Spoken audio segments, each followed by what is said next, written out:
दी सीधा, हमें तो सीधा एनकाउंटर चाहिए। इलाके में चल जाओ ना, 7 के 8 बजे 9 बजे डर लगता है, डर लगता है। काउंटर चाहिए हमें बस। क्या इस देश में क्या बोलने की आजादी? होली, जिसे हमारे देश में खुशी और भाईचारे का त्योहार माना जाता है, क्या किसी ने कभी सोचा था कि एक छोटा सा पानी का गुब्बारा किसी के मौत की वजह बन सकता है, रंगों की होली को खून की होली में तब्दील कर सकता है। एक ऐसा विवाद जो शुरू तो सिर्फ एक गुब्बारे से हुआ, लेकिन कुछ ही देर में बन गया खौफनाक हिंसा की दर्दनाक कहानी। कुछ समय पहले तक जहां गली में रंग, हंसी और होली की मस्ती थी, वहीं कुछ ही पल बाद गूंजने लगी चीख, पुकार और दहशत। और इस हिंसा में 26 साल के एक युवक की जान चली गई। आखिर क्या हुआ था उस दिन?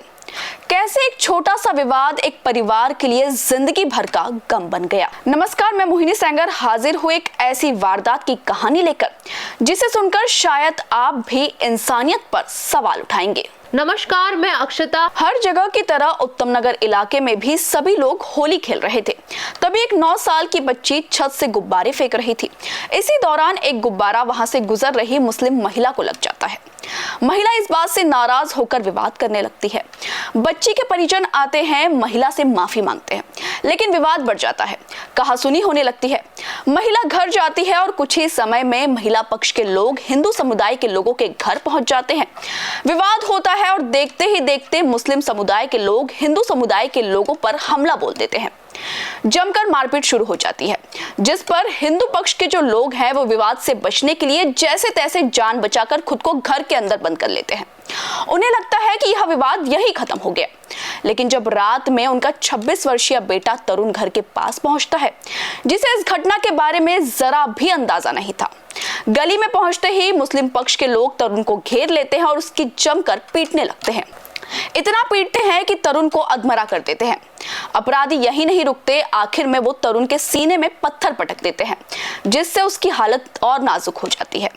इसके बाद जैसे तैसे परिजन को घटना की जानकारी लगती है तो वो तरुण को अस्पताल लेकर पहुंचते हैं। लेकिन कुछ ही समय बाद इलाज के दौरान तरुण जिंदगी और मौत की जंग हार जाता है। उसकी मृत्यु हो जाती है।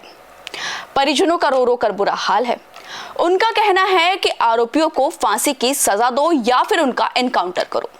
ठीक है मैडम जी, बस खाली ये बहुत टाइम लगा दी, सीधा हमें तो सीधा एनकाउंटर चाहिए तो वो बाकी कुछ नहीं चाहिए। तो हमें तो इसके अलावा ये चीज हमने।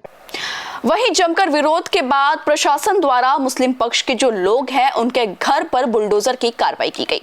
अब सवाल ये है कि क्या किसी की जान की कीमत इतनी सस्ती है? इस घटना के बाद सोशल मीडिया पर कई तरह की बातें सामने आई। कुछ लोगों ने इसे हिंदू मुस्लिम विवाद से जोड़कर भी देखा।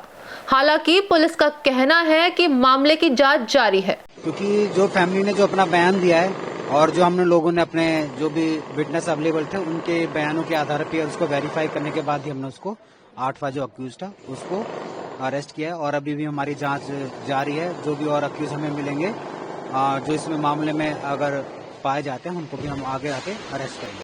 और हर एंगल से जांच की जा रही है। सोचिएगा जरूर। इस पर आपकी क्या राय है, कमेंट सेक्शन में जरूर बताएं। देश दुनिया की सभी खबरें देखने के लिए जुड़े रहिए आचरण न्यूज से। आचरण न्यूज, हर कदम आपके साथ।